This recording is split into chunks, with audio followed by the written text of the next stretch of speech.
नमस्कार दोस्तों, मैं केसर सिंह राधे राधे इंस्टीट्यूट में आपका बहुत बहुत स्वागत करता हूं। प्यारे स्टूडेंटों, आज हम बात करेंगे ट्वेल्थ क्लास के एनसीईआरटी बुक के फिजिक्स सब्जेक्ट के चैप्टर नंबर 9, जिसका नाम है किरण प्रकाशिकी की एवं प्रकाशिक यंत्र। तो ये क्या होता है, देखिए। सर्वप्रथम हम प्रकाश यानी लाइट की बात करेंगे। आखिर लाइट क्या होती है, देखो। सर्वप्रथम हेडिंग डाल लेंगे सभी। लाइट, देखो पहला।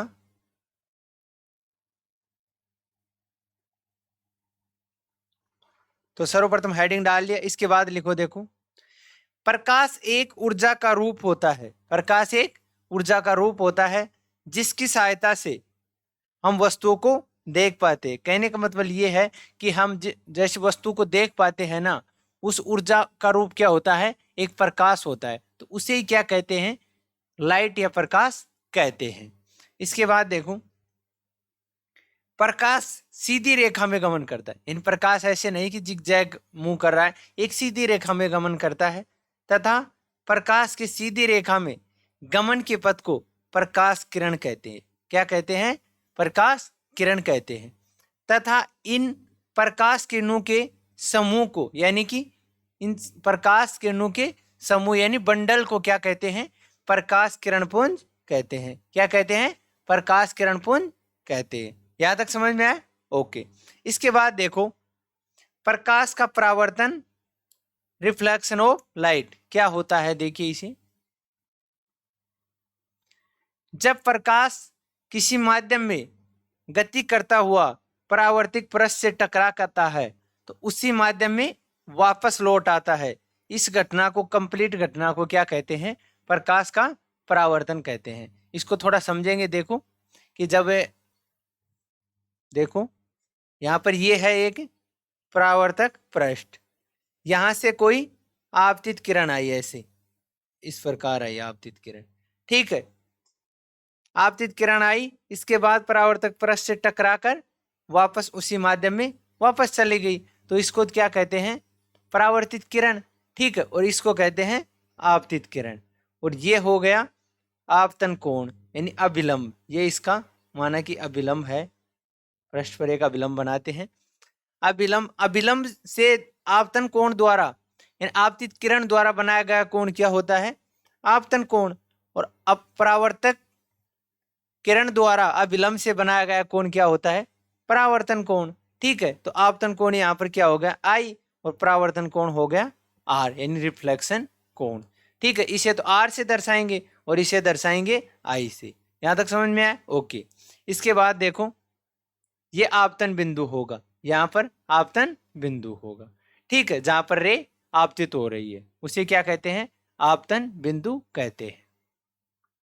इसके बाद परावर्तन के नियम, यानी कि इसमें कुछ रूल भी होंगे कि इस प्रकार ये आपतित किरण होंगी, परावर्तित किरण होंगी, किस प्रकार होंगे इसके रूल देखिए। पहला, परावर्तन के नियम पहला देखिए। प्रकाश के परावर्तन में आपतन कोण व परावर्तन कोण का मान सदैव समान होता है। कहने का मतलब ये है कि जिस इसमें आपतन कोण यानी आई, ठीक है, और परावर्तन कोण क्या होगा? आर होगा। ये दोनों एक दूसरे के समान होंगे। ठीक है, यहां तक समझ में आया? ओके। इसके बाद देखो सेकंड पॉइंट, प्रकाश के परावर्तन में आपतित किरण, अभिलंब व परावर्तित किरण तीनों एक दूसरे तल के, एक ही तल में होते हैं। यानी कि देखो, मैं फिर से दिखा देता हूं एक बार आपको। इसमें आपतित किरण तो ये, ठीक है, और परावर्तित किरण ये, और अभिलंब ये, तीनों एक ही तल में होते हैं, एक ही तल में होते हैं। इस कहने का मतलब ये है। तो देखो यहां तक हो गया। इसके बाद देखो नेक्स्ट टॉपिक, दर्पण। देखो दर्पण क्या होता है, करेंगे। सर्वप्रथम देखो दर्पण क्या होता है। देखो दर्पण क्या होता है? जब किसी पारदर्शी माध्यम अर्थात कांच के एक पृष्ठ पर पॉलिश कर दी जाती है, एक पृष्ठ पर पॉलिश कर दी जाती है, तो इस व्यवस्था को क्या कहते हैं? दर्पण कहते हैं। क्या कहते हैं? मिरर या दर्पण कहते हैं। ठीक है, ये तो हो गई दर्पण की डेफिनेशन। इसके बाद दर्पण मुख्यतः दो प्रकार का होता है। मुख्यतः दर्पण कितने प्रकार का हुआ? 2 प्रकार का होता है। पहला देखिए समतल दर्पण। समतल दर्पण क्या होता है? देखिए, जब किसी समतल पारदर्शी माध्यम अर्थात कांच की एक पृष्ठ पर पॉलिश कर दी जाए तो इस व्यवस्था को क्या कहते हैं? समतल दर्पण कहते हैं। यानी जब कोई कांच की एक पृष्ठ पर पॉलिश कर देना तो उसको क्या कहते हैं? समतल दर्पण कहते हैं। लेकिन यहाँ पर जो पारदर्शी माध्यम ले रहे हैं ना, ये कैसा ले रहे हैं? समतल ले रहे हैं। ये थोड़ा ध्यान रखना है, पारदर्शी माध्यम समतल ले रहे हैं। ठीक है, अब दूसरा लेंगे गोलीय दर्पण। तो इसमें पारदर्शी माध्यम कौन सा लेंगे? गोलीय लेंगे। ठीक है, इन दोनों में यही अंतर है, एक बार देख लेना ध्यान से। गोलीय दर्पण दूसरा, जब किसी गोलीय पारदर्शी माध्यम अर्थात कांच के एक पृष्ठ पर पॉलिश कर दी जाए तो इस व्यवस्था को क्या कहते हैं? गोलीय दर्पण कहते हैं। यानी कि जब गोलीय पारदर्शी माध्यम की पृष्ठ पर, यानी कि जब माध्यम कौन सा होगा? जब गोलीय होगा ना, तो उसके एक पृष्ठ पर क्या करेंगे? पॉलिश करेंगे। तो इस व्यवस्था को क्या कहते हैं? गोलीय दर्पण कहते हैं। अब इसके बाद में गोलीय दर्पण भी 2 प्रकार का होता है, जिसमें देखो पहला कौन सा है? 2 प्रकार का होता है। पहला है उत्तल दर्पण। पहला है उत्तल दर्पण, हेडिंग डालेंगे। ये इसकी डेफिनेशन क्या होते हैं देखो। वे गोलीय दर्पण जिनके परावर्तक पृष्ठ उभरे हुए हो उसे क्या कहते हैं? गोलीय दर्पण कहते हैं। देखो परावर्तक पृष्ठ किस प्रकार होगी, देखिए एक बार।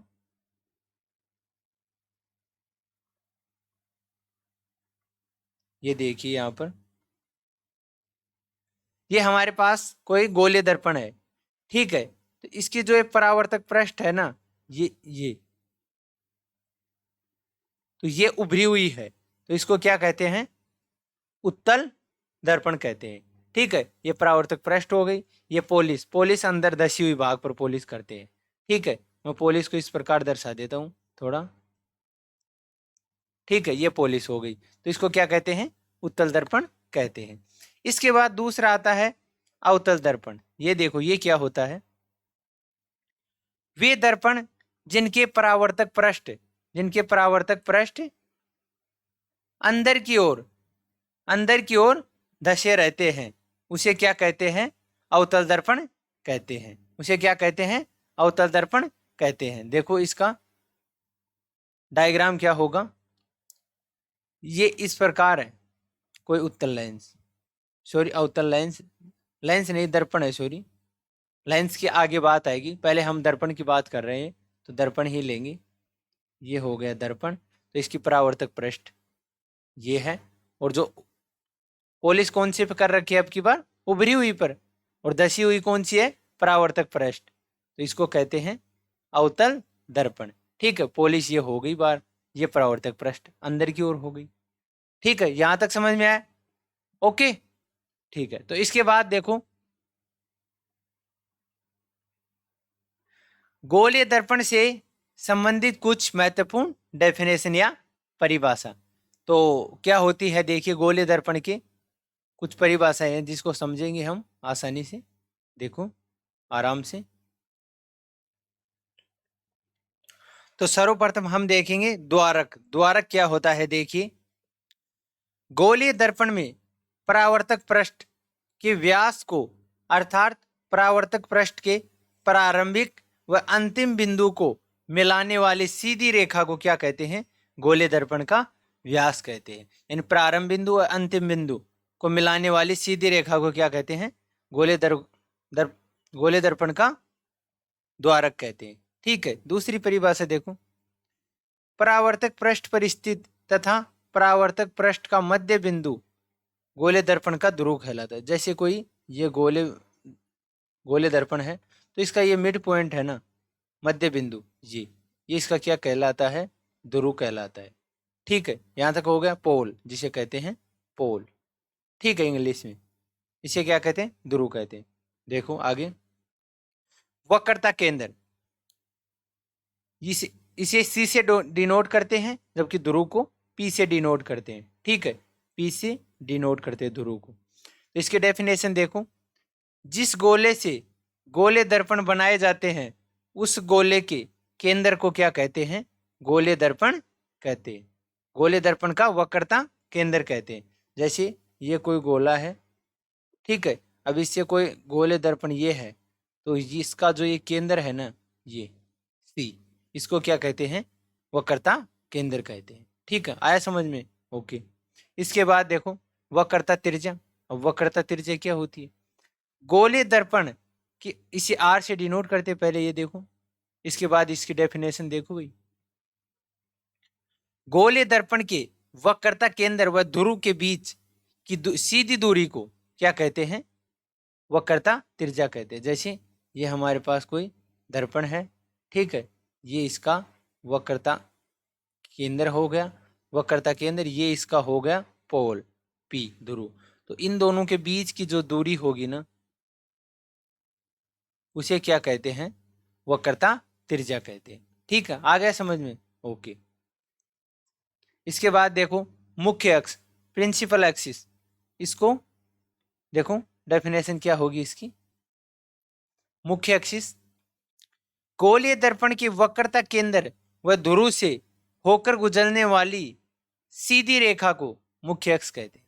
सीधी बात यह है, ये कोई हमारे पास दर्पण है, ठीक है, ये हो गया इसकी वक्रता केंद्र और ये हो गया इसकी ध्रुव।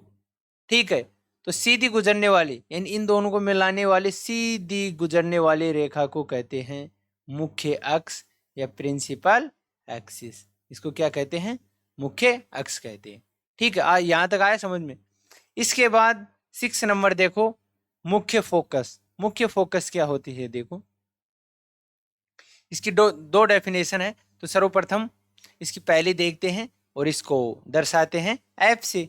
ठीक है, देखो डेफिनेशन देखो, गोलीय दर्पण के वक्रता केंद्र व ध्रुव को मिलाने वाली सीधी रेखा का मध्य बिंदु, सीधी रेखा का मध्य बिंदु क्या कहलाता है?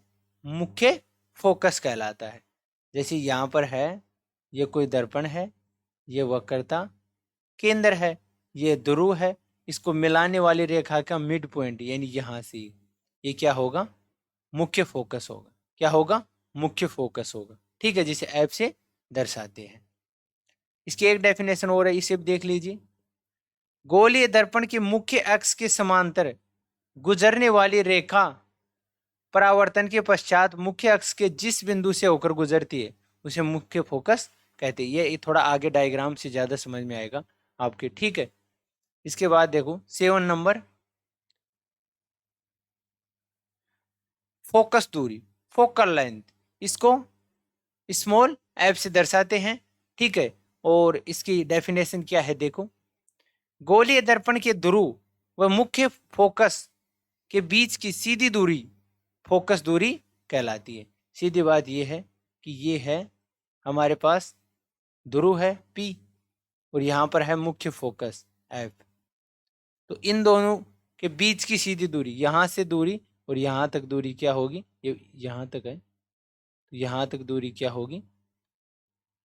फोकस दूरी कहलाती है, जिसे स्मॉल एफ या छोटे एफ से दर्शाते हैं। ठीक है, यहाँ तक समझ में आ गई? ये 7 डेफिनेशन हो गई।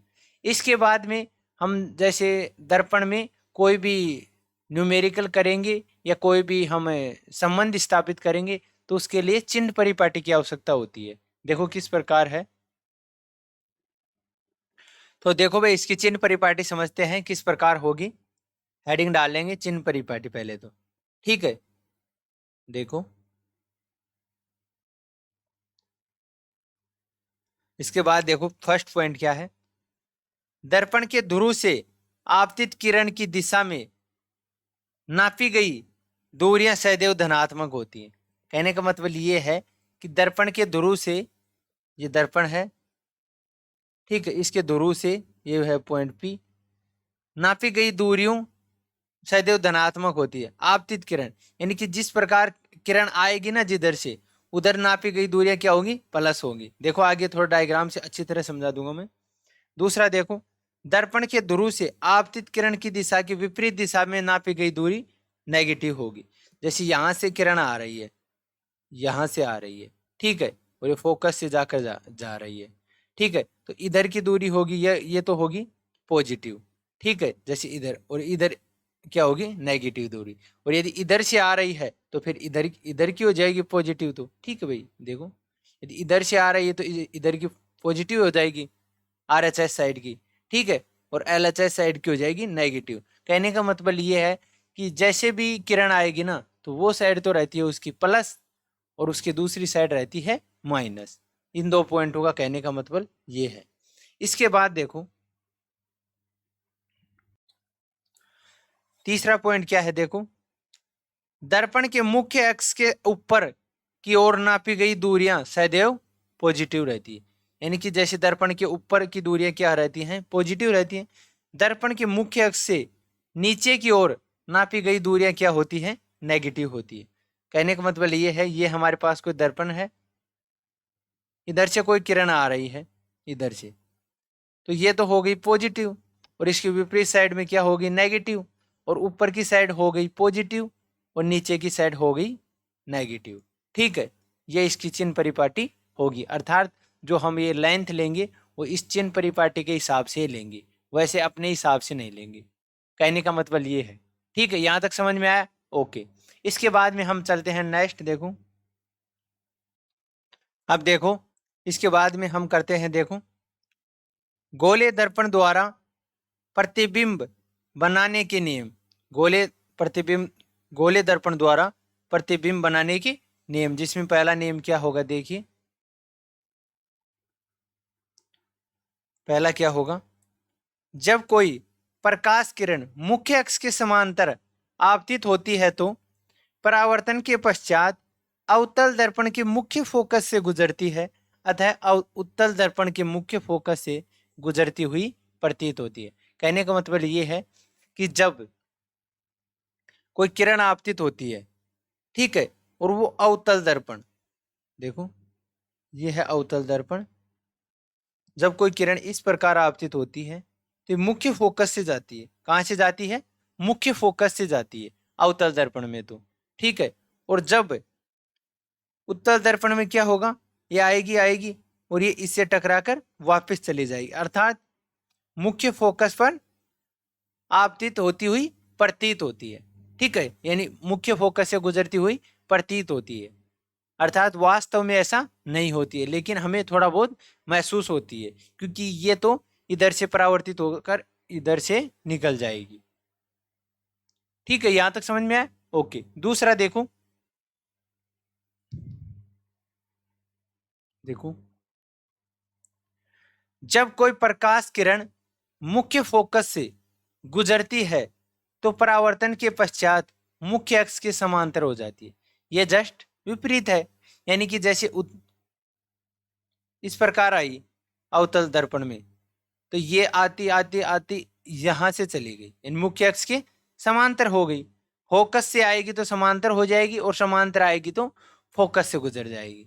ठीक है, ये इसी प्रकार इससे आएगी, देखो ये आई, यहां से आई और ये मुख्य फोकस, फोकस से आ रही है, ठीक है, आती हुई प्रतीत हो रही है, और ये जा रही है इससे, मुख्य समांतर हो जाएगी। ठीक है, सेकंड पॉइंट समझ में आ गया? ओके। ये यहां पर सी वक्रता केंद्र है।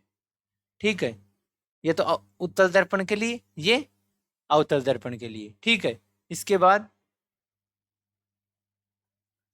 पॉइंट नंबर 3 क्या होगा, देखिए जब कोई प्रकाश किरण वक्रता केंद्र से गुजरती है तो परावर्तन के पश्चात भी अवतल दर्पण के केंद्र से गुजरती है तथा उत्तल दर्पण के केंद्र से गुजरती हुई प्रतीत होती है। इसका कहने का मतलब ये है कि जब कोई किरण वक्रता केंद्र से आती है तो इसी से ही वापस जाती है। आई, ये टीचू वापस चली गई। ठीक है, ये आई यहाँ पर आई और ये वापस भी उसी पथ से चली गई, सी से चली गई। ठीक है, ये देखो डैश डैश डैश, इधर वास्तविक की पॉलिश कर रखी है, तो पॉलिश कर रखी है तो यहाँ पर वास्तविक नहीं बनेगा, अर्थात हम प्रतीत होती हुई मान सकते हैं। ठीक है, ये हो गई अवतल दर्पण और ये हो गई उत्तल दर्पण। ठीक है, यहां तक समझ में आ गया? ओके। इसके बाद पॉइंट नंबर 4 क्या है, देखिए जब कोई प्रकाश किरण दर्पण के ध्रुव से ध्रुव पर तिर्यक आपतित होती है तो परावर्तन के पश्चात मुख्य अक्ष से के दूसरी ओर उतने ही कोण से जाती है जितने कोण से आती है। कहने का मतलब ये है कि जब कोई किरण तिर्यक यानी तिरछी, तिर्यक मीन्स तिरछी ध्रुव पर आपतित होती है तो जितना कोण यहाँ पर बनाएगी आई कोण, तो परावर्तन होने के बाद भी उतना ही कोण बनाएगी जितना कोण आपतित होती है तब बनाती है। तो इसे ये फोर्थ पॉइंट हो गया। ठीक है, ये तो हो गया अवतल दर्पण के लिए और ये हो गया उत्तल दर्पण के लिए। ठीक है, ये इस साइड में आएगी, देखो ये उत्तल लेंस के लिए इस साइड आई और ये ऐसे चली गई, तो यहाँ से थीटा कोण और यहाँ से थीटा कोण। ठीक है, ये ध्रुव हो गया, ये फोकस और ये हो गया वक्रता केंद्र। ठीक है, ये फोकस दूरी, ये हो गई वक्रता केंद्र सी। ठीक है भाई, यहां तक समझ में आया 4 पॉइंट। ओके, इसके बाद में देखो दोस्तों, अब हम करेंगे गोलीय दर्पण। देखो गोलीय दर्पण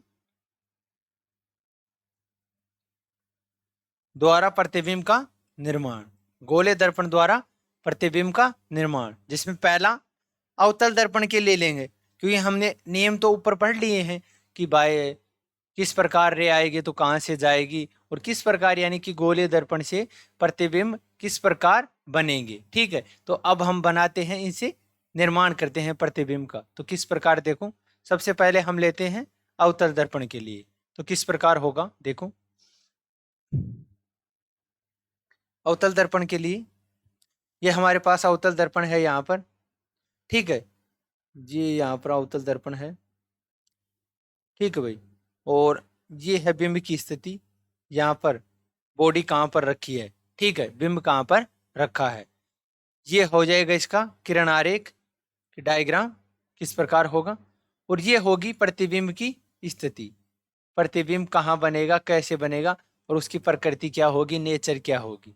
ठीक है, तो सर्वप्रथम हम पहली बार जब बिंब इनफाइनाइट पर हो यानी अनंत पर हो, जब बिंब अनंत पर होगा तो देखो ये है कोई वस्तु रखी हुई है, यहां से आई रे आई और यहां से निकल जाएगी। जब कोई पहला नियम क्या पढ़ा था हमने, समांतर किरण आएगी तो फोकस से जाएगी, तो फोकस से निकल गई, ये इस प्रकार आएगी इधर से तो ये भी फोकस से गुजर जाएगी। ठीक है, यहां तक समझ में आया। ओके, ये हो गई फोकस, फोकस। ठीक है, ये होगी वक्रता केंद्र और ये हो गया पी यहाँ पर ध्रुव। तो यहाँ पर देखो इसकी प्रतिबिंब की स्थिति क्या होगी, मुख्य फोकस पर होगा। इन प्रतिबिंब कहाँ बनेगा, मुख्य फोकस पर बनेगा। स्थिति होगी वास्तविक, उल्टा बनेगा, वह बहुत छोटा होगा, यानी बहुत छोटा होगा क्योंकि यहाँ पर हमें दिख भी नहीं रहा है, इतना छोटा है यहाँ पर। ठीक है, दूसरा पॉइंट, जब बिंब वक्रता केंद्र सी के पीछे हो, जब बिंब वक्रता केंद्र यानी वक्रता केंद्र ये है, ठीक है, इससे पीछे स्थित हो तो ये क्या कंडीशन होगी, देखो ये समांतर आई तो ये यहाँ से निकल जाएगी फोकस से। ठीक है, यहाँ इसके पास से मान सकते हैं, इसके पास से। ठीक है, इसके बाद देखो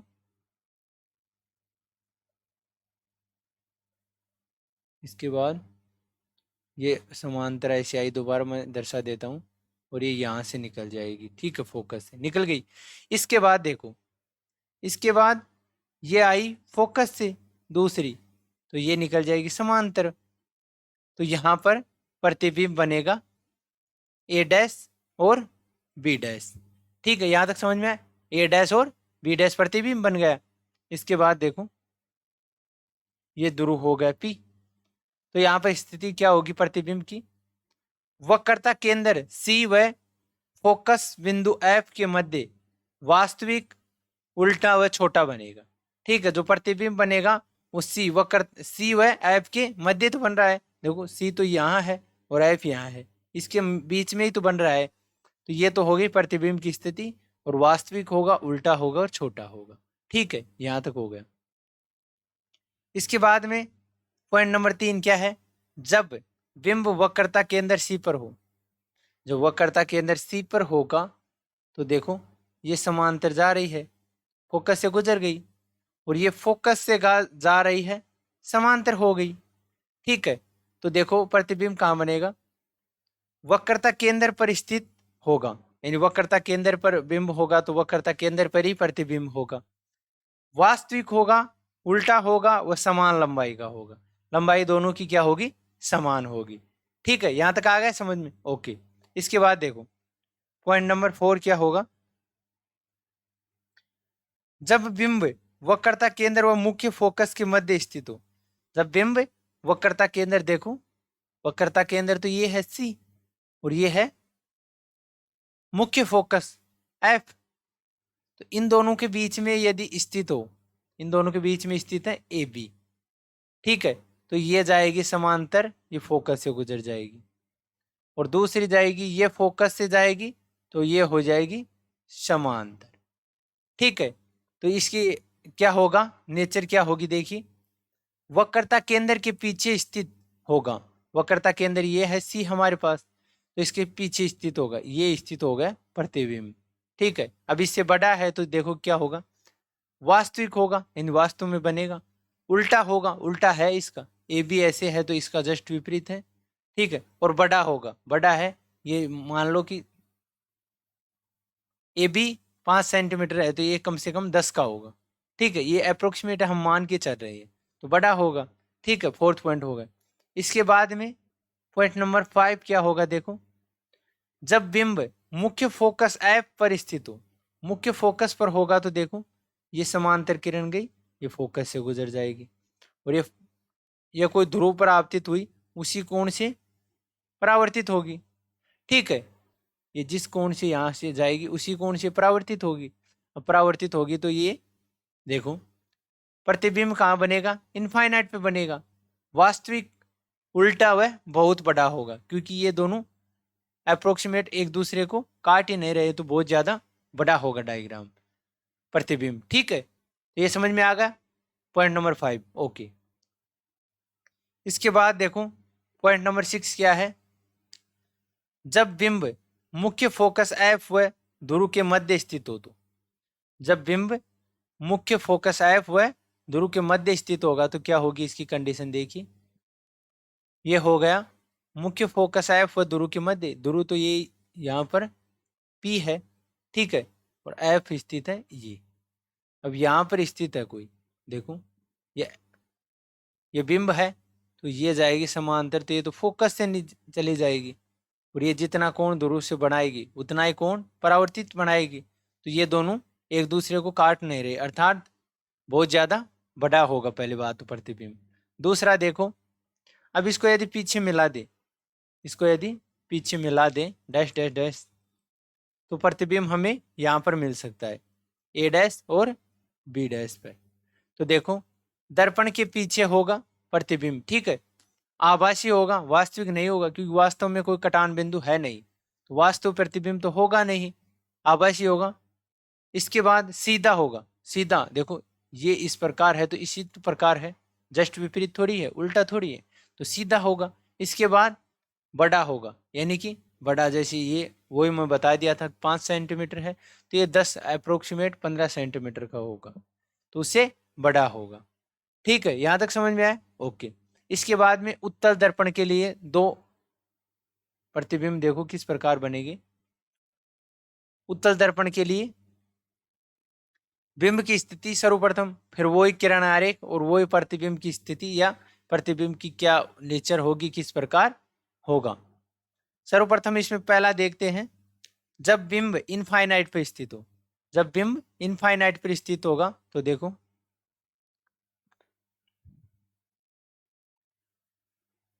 ये इनफाइनाइट पे स्थित है, इनफाइनाइट दोनों, ये समांतर किरण आई मुख्य फोकस से, मुख्य अक्ष से समांतर किरण आई इस प्रकार चली जाएगी, और दूसरी ये आई इस प्रकार चली जाएगी।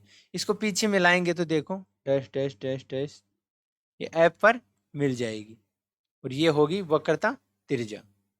ठीक है, तो प्रतिबिंब क्या होगा, प्रतिबिंब उत्तल दर्पण के मुख्य फोकस पर होगा। उत्तल दर्पण यही तो है, मुख्य फोकस इधर ही तो है, मुख्य फोकस पर होगा, आभासी होगा, यानी वास्तव में कटान बिंदु नहीं है तो आभासी होगा। इसके बाद देखो सीधा व बहुत छोटा होगा, यानी सीधा होगा जिस प्रकार हम बिंब ले रहे हैं उसी डायरेक्शन में होगा तो सीधा होगा, और बहुत छोटा होगा। ठीक है, इसके बाद में नेक्स्ट, जब बिंब दर्पण के सामने स्थित हो, जब बिंब दर्पण के सामने स्थित हो तो देखो ये हमारे पास उत्तल दर्पण है। ठीक है, यहां तक समझ में आया।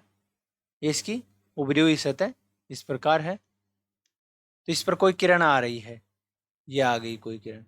ठीक है, तो ये इधर चली जाएगी, समांतर आएगी तो, और ये जितना दो कोण यहां से बनाएगी उतना ही कोण यहां से बनाएगी। पॉइंट नंबर 4 हमने पढ़ा था नियम में। ठीक है, तो इसके बाद में इसको मिलाएंगे पीछे, देखो इसको पीछे मिलाएंगे तो ये ए बी प्रतिबिंब प्राप्त हो जाएगा। यानी बिंब तो हमने लिया था ए बी और प्रतिबिंब प्राप्त हो गया ए डैश बी डैश, ए डैश बी डैश दे देंगे इसको। तो देखो क्या स्थिति होगी, उत्तल दर्पण के पीछे मुख्य फोकस व ध्रुव के मध्य स्थित होगा, यानी जो प्रतिबिंब बनेगा वो कहाँ स्थित होगा, देखो उत्तल दर्पण के पीछे मुख्य फोकस ये है, इससे पीछे होगा, पीछे ए डैश बी डैश दे रखा है, ध्रुव है मुख्य फोकस के मध्य स्थित होगा। ठीक है, इसके बाद आभासी होगा, सीधा होगा व छोटा होगा, क्योंकि इससे तो छोटा ही है, इससे तो छोटा ही है ये। ठीक है, तो ये होगा इसकी स्थिति। तो इसके बाद में हम नेक्स्ट पॉइंट करते हैं, अवतल दर्पण की वक्रता, त्रिज्या व फोकस दूरी के बीच में संबंध। देखो क्या संबंध होगा, देखो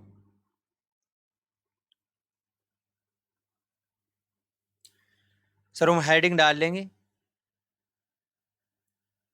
अवतल दर्पण की वक्रता, त्रिज्या व फोकस दूरी के बीच संबंध क्या होगा, देखिए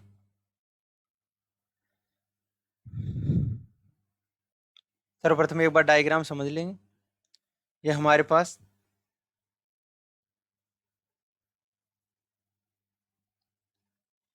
कोई अवतल दर्पण है।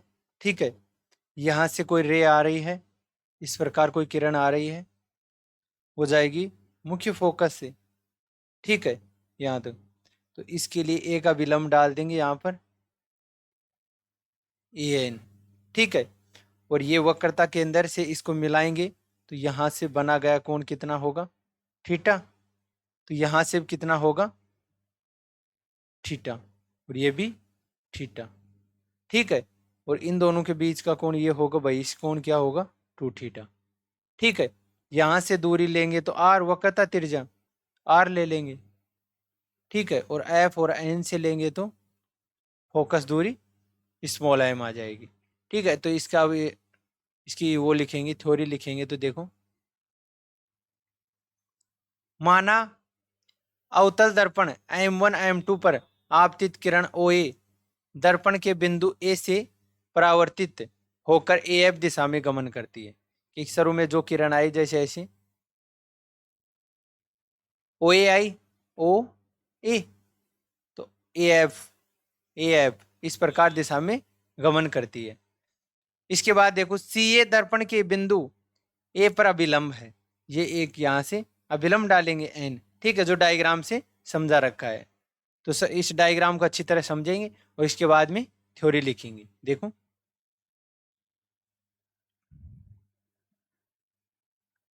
चित्र अनुसार कोण OAC बराबर कोण CF, परावर्तन के नियम से। परावर्तन का नियम कहता है कि जितना कोण बनाएगा ना उतना ही कोण क्या बनाएगा, परावर्तन कोण बनाएगा। ठीक है, इसके बाद में एकांतर कोण है OAC, कोण ACF एकांतर कोण, यानी दोनों को थीटा थीटा कोण बनेगा। ठीक है, इसके बाद में देखो कोण AFP बराबर कोण CAF प्लस कोण ACF, ये भाई इस कोण यानी थीटा और प्लस थीटा टोटल कितना होगा, डायग्राम में देखेंगे हम 2 थीटा हो गया। ठीक है, ये भाई इस कोण से आ गया। इसके बाद देखो इसको एक बार डायग्राम से समझेंगे, थोड़ा ज्यादा समझ में आएगा। देखो यहां से पहला क्या देख रहा है, परावर्तन के नियम से। देखो यहां पर समझेंगे, जैसे ये कोई रे आ रही है, ये रे। अब ये कोण जितना यहाँ पर आपतन से बना रही है उतना ही क्या बना रही है, परावर्तन से बना रही है, जैसे ये आ रही है। ठीक है, तो ये जितना यहाँ से बना रही है ना उतना ही कोण यहाँ से बना रही है, पहला तो परावर्तन के नियम से। दूसरा एकांतर कोण ओ ए सी, ओ ए सी, ओ ए सी जितना कोण ये बन रहा है ना यहाँ पर, ठीक है, एकांतर कोण उतना ही क्या बन रहा है, ए सी एफ, ए सी एफ, यानी कि जितना कोण ये कोण बन रहा है ना यहाँ पर थीटा उतना ही कोण ये बन रहा है, ये हो गया एकांतर कोण। ठीक है, इसके बाद में ए सी एफ, ए सी एफ, और जितना कोण यानी कि सी पर बना गया कोण थीटा और ये ए पर बना गया कोण, दोनों कोणों को जोड़ के ये क्या बन जाएगा यहाँ पर 2 थीटा कोण बन जाएगा। ठीक है, यहां तक समझ में आया? ओके। इसके बाद देखो समकोण त्रिभुज क्या आ जाएगा, ए एन सी से लिखेंगे तो देखो, इसके बाद में लेंगे समकोण त्रिभुज ए एन सी से tan थीटा की वैल्यू, tan थीटा बराबर क्या होता है, लाल बटे कक्का से निकालेंगे तो, लाल बटे कक्का से निकालेंगे तो लंब बटे आधार, तो यहाँ लंब क्या होगा ए एन, ठीक है, और आधार क्या हो जाएगा सी एन। इसके बाद देखो चूंकि अत्यल्प कोण के लिए एन tan थीटा की वैल्यू स्मॉल के लिए लेंगे तो दो आरक अत्यंत छोटा होने पर बिंदु एन और पी संपाती हो जाती है। संपाती का मतलब एक ही पॉइंट पर हो जाते हैं, तो सी एन बराबर क्या होगा सी पी ले लेंगे, तो यहाँ पर सी एन बराबर सी पी ले लिया। ठीक है, यहाँ तक समझ में आया? इसके बाद देखो सी पी बराबर क्या होगी, वक्रता त्रिज्या आर हो गई, इक्वेशन दे देंगे फर्स्ट।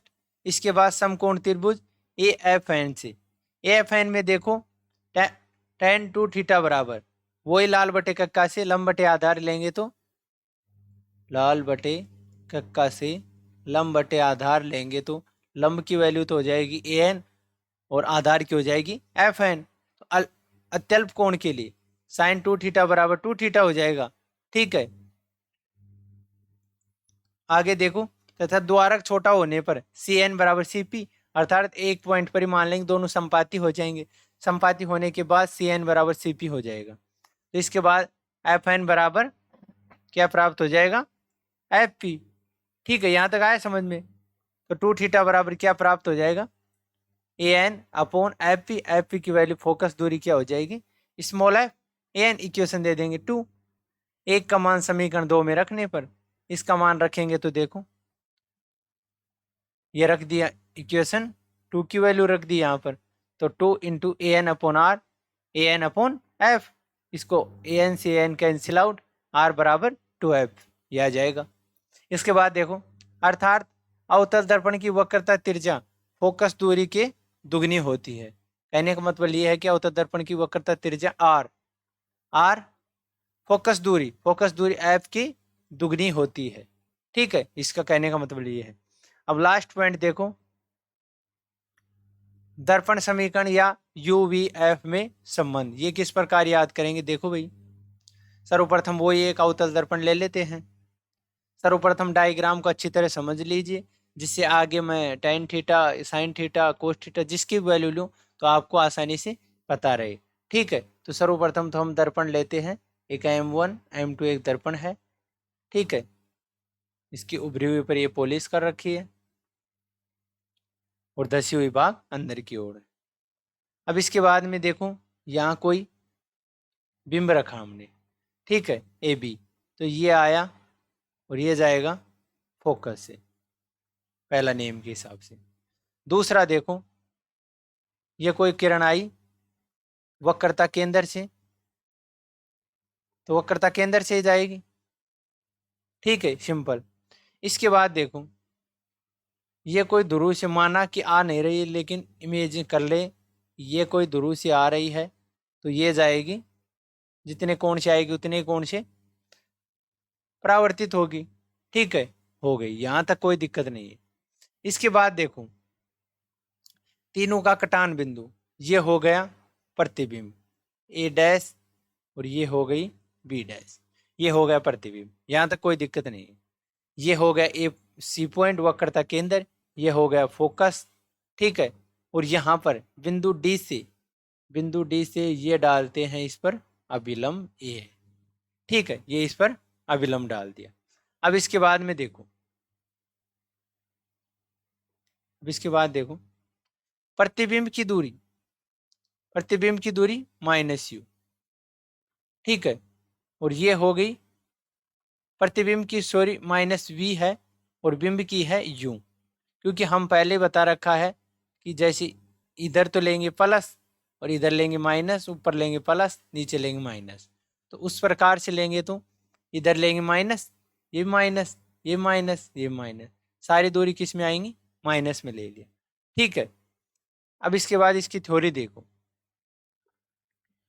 माना अवतल दर्पण M1 M2 पर BD किरण D से परावर्तित हो जाती है, यानी बिंदु D यानी ध्रुव से परावर्तित हो जाती है।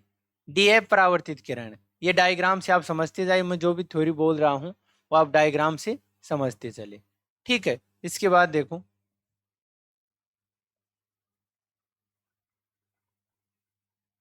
एक बार बिंदु डी से मुख्य अक्ष पर DN लंब डालते हैं, जो इस प्रकार था, तो यहां से हमने एक लंब डाला था DN। ठीक है, ये लंब डालते हैं। चित्र अनुसार देखो, समकोण त्रिभुज ABC व A', में समकोण तो क्या होगा, BAC और B', ये सिंपल हो गया। इसके बाद कोण लेंगे शीर्षमुखी कोण, यानी कि आपस में शीर्ष दोनों का एक दूसरे के मुख की तरफ है। ठीक है, तो वो कोण लेंगे तो BCA और B'CA'। ठीक है, इसके बाद देखो, अतः त्रिभुज ABC व AD, समरूप त्रिभुज है। समरूप त्रिभुज क्या होती है कि AB की भुजा तो A', के बराबर होगी और AC की भुजा A', के बराबर ले लेंगे। इक्वेशन दे देंगे फर्स्ट। इसके बाद देखो, समकोण त्रिभुज FDN वह A', समकोण से। अब इसमें समकोण कोण तो ये होंगे और शीर्षमुखी कोण ये होंगे। ये आपको डायग्राम से समझ में आएगा, मैं फिर बता रहा हूं, ये थोड़ा डायग्राम से समझ में आएगा। और इसके बाद अतः त्रिभुज FDN व A', समरूप त्रिभुज है। ठीक है, तो ये दोनों की भुजा लिख देंगे DN के नीचे तो A', और FN के नीचे A'। अब DN AB के बराबर है, तो देखो DN AB के बराबर है तो AB लिख दिया, यहाँ पर इक्वेशन दे दिया सेकंड। फ्रॉम इक्वेशन 1 व 2 से दोनों को बराबर लिखने पर AC बराबर A' बराबर FN बराबर A' है। अब देखो,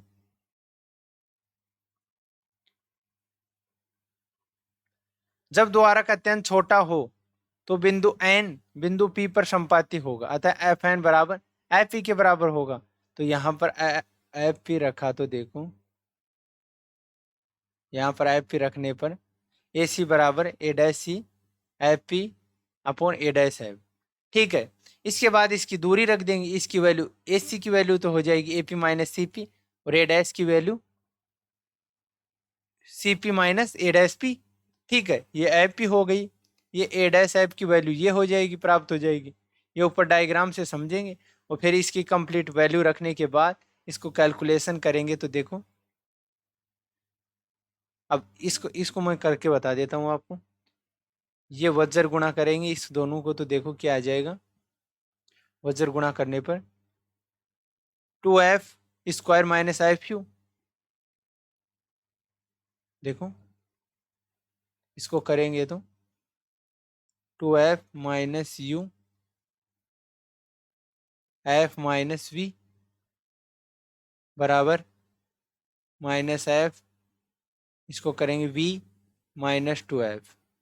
इसको दोनों को करेंगे मल्टीप्लाई, तो इसको एक बार इससे मल्टीप्लाई करेंगे फिर इससे। ठीक है, तो करेंगे तो देखो 2F² minus 2FV minus UF minus minus plus UV बराबर -FV minus minus plus 2f²। ठीक है, इसके बाद में देखो कुछ टर्म कट भी रही है यहाँ पर, 2f² से 2f² कैंसिल आउट हो जाएगा। ठीक है, इसमें भी कैंसिल आउट हो रहा है। इसके बाद देखो 2f भी, इसको आगे कैलकुलेशन करेंगे तो ये टर्म प्राप्त हो जाएगी हमें। ठीक है, इसको इधर लेके आएंगे एफ यू को। इसके बाद में दोनों तरफ यू वी एफ का भाग देने पर, अब यू वी एफ का भाग देने पर देखो U V F, U V F, U लेंगे यहाँ पर यू वी एफ, यू से यू कैंसिल आउट, वी से V cancel out, U V से यू वी कैंसिल आउट, तो यहाँ पर बच जाएगा 1/f बराबर 1/v प्लस 1/u। ठीक है, ये क्या है, दर्पण सूत्र है। क्या दे रखा है, दर्पण सूत्र है।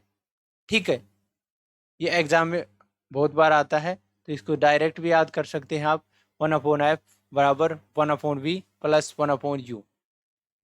ओके भाई, इसके बाद में हम चलते हैं आवर्धन। आवर्धन क्या होती है, देखिए किसी वस्तु के प्रतिबिंब की लंबाई तथा वस्तु की लंबाई का अनुपात वस्तु का आवर्धन कहलाता है। तो इसके लिए क्या लेंगे, देखो प्रतिबिंब की लंबाई, बिंब या वस्तु की लंबाई। ठीक है, तो इसके लिए लेंगे, इसको स्मॉल m से दर्शाते हैं, और प्रतिबिंब की लंबाई क्या लेंगे, a डैश b डैश। इसके बाद बिंब या वस्तु की लंबाई क्या होगी, ए बी। तो बिंब की रखेंगे तो प्रतिबिंब की h डैश मान रखी हमने, और इसकी h इक्वेशन दे देंगे फर्स्ट। इसके बाद ऊपर वाले डायग्राम से करेंगे समकोण त्रिभुज, तो ये है बी ए पी और बी डैश ए पी, और परावर्तन के नियम से बी ए पी और B dash P A dash ये कोण बराबर होंगे। इसके बाद बी ए पी और ए डैश बी पी समरूप त्रिभुज हैं, समरूप त्रिभुज हैं, तो इसकी भुजा इसके अपोन में लिख देंगे, इसकी भुजा इसके अपोन में लिख देंगे। चिन्ह परिपाटी के हिसाब से इसकी वैल्यू फाइंड आउट करके इसमें रख देंगे। रखेंगे तो हमारे पास आवर्धन बराबर क्या निकल के आ जाएगा, m बराबर h डैश अपॉन h बराबर माइनस वी अपॉन यू। तो ये आवर्धन हो गया यहाँ पर। ठीक है, इसके बाद आगे भी थोड़ा इसे सोल्व कर सकते हैं। यू वी एफ में संबंध हम बराबर जानते हैं, ये होता है, तो आवर्धन माइनस यू अपॉन यू की वैल्यू ये रख देंगे यहाँ से आवर्धन की। ठीक है, आया ये समझ में। ठीक है, तो आगे देखो, हाँ अब इसका थोड़ी थ्योरी भी है, वो भी लिख लेंगे। देखो क्या है, यदि m का मान नेगेटिव हो, यदि m का मान नेगेटिव हो तो प्रतिबिंब वास्तविक व उल्टा होगा। दूसरा, m का मान यदि पॉजिटिव हो तो प्रतिबिंब आभासी सीधा वो होगा। ठीक है, इसके बाद यदि m की वैल्यू 1 से कम हो तो प्रतिबिंब का आकार बिंब के आकार से छोटा होगा, और यदि m की वैल्यू 1 हो तो प्रतिबिंब बिंब के आकार के समान होगा। इसके बाद m की वैल्यू यदि 1 से बड़ी हो तो प्रतिबिंब बिंब के आकार से बड़ा होगा, ये याद रखना है। ठीक है, तो आई होप आप सभी चीज़ों का आज अच्छी तरह समझे होंगे। आज हमने क्या क्या पढ़ा एक बार समराइज कर देता हूं मैं। देखो, सर्वप्रथम तो प्रकाश, प्रकाश क्या होता है। ठीक है, उसके बाद में हमने पढ़ा है परावर्तन, प्रकाश का परावर्तन। ठीक है, उसके बाद में उसके दो नेम कर लिए थे परावर्तन के। ठीक है, उसके बाद में हमने किया है दर्पण। देखो दर्पण क्या होते हैं, दो प्रकार के होते हैं, समतल दर्पण और गोले दर्पण। ठीक है, और फिर गोले दर्पण में दो प्रकार के होते हैं, पहला उत्तल दर्पण, दूसरा अवतल दर्पण। ठीक है, यहाँ तक कर लिया था। इसके बाद देखो द्वारक क्या होते हैं, ध्रुव क्या होते हैं, वक्रता केंद्र, वक्रता त्रिज्या, मुख्य अक्ष, फोकस, मुख्य दूरी, इसकी परिभाषा की थी इनकी। ठीक है, और उसके बाद में हमने किया था चिन्ह परिपाटी। क्या किया था, चिन्ह परिपाटी। ठीक है, और उसके बाद में चिन्ह परिपाटी के बाद में हमने चार पॉइंट किए थे कि ऊपर कैसे दूरी रहती है, नीचे कैसे रहती है। ठीक है, इसके बाद गोलीय दर्पण द्वारा प्रतिबिंब बनाने का नियम, जिसके 4 नियम की थी। फिर हमने अवतल दर्पण के लिए प्रतिबिंब बनाया था, फिर उसके बाद में उत्तल दर्पण के लिए प्रतिबिंब बनाया था। उसके बाद में हमने किया था अवतल दर्पण की वक्रता त्रिज्या व फोकस दूरी में संबंध दोनों में। ठीक है, और उसके बाद में हमने किया था दर्पण समीकरण या दर्पण संबंध UVF में संबंध, और उसके बाद में आवर्धन। और आवर्धन के अंत में किए थे टॉपिक। तो आई होप आप सभी पॉइंटों को समझे होंगे। मैं आशा करता हूँ कि आप अच्छी तरह समझकर इनको एग्जाम में इम्प्लीफिकेशन करेंगे। ठीक है, हमारे साथ जुड़े रहने के लिए आपका प्रेम पूर्वक बहुत बहुत धन्यवाद। जय हिंद, जय भारत, वंदे मातरम।